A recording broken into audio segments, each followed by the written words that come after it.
Ito naman ay isang pusa na pangalan niya ay si Tonto. Isang pusang makulit, pasaway at makalat at mabaho. Isang araw, si Sky ay naglalakad para maghanap ng pagkain. Gutom ako, Santaya, may pagkain.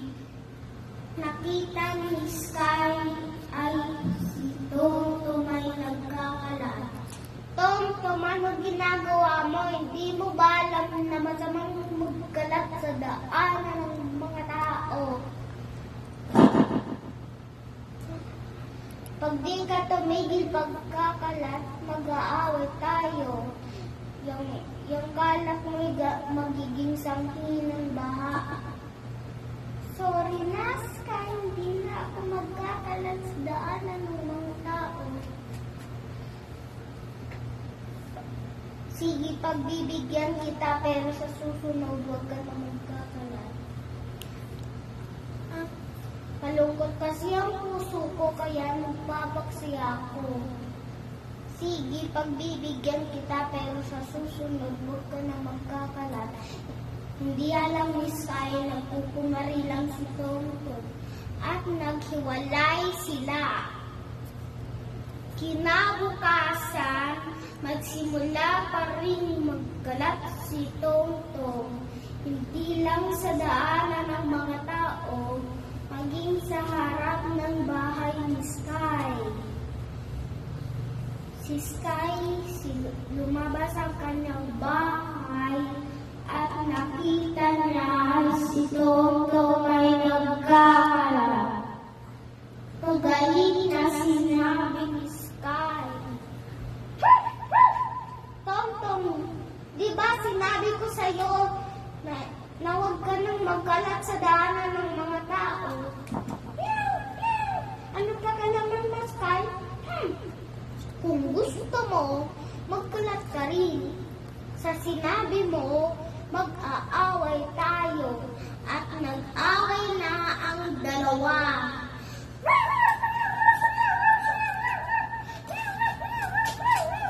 Habang nag-away ang dalawa, lumakas ang hangin.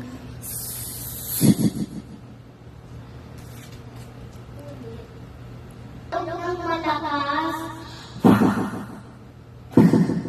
at mula ng malakas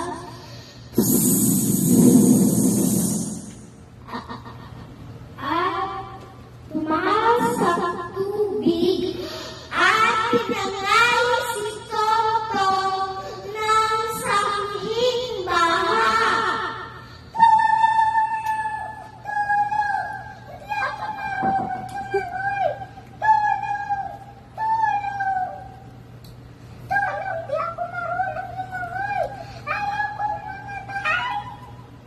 Nakita ni Sky si Tonto may nalulunod.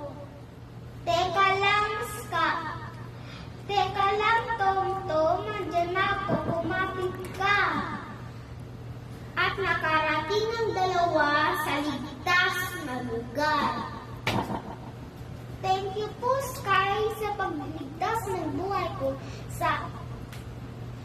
Sana matuto ka na sa ginawa mong sanghing baha. Sorry na,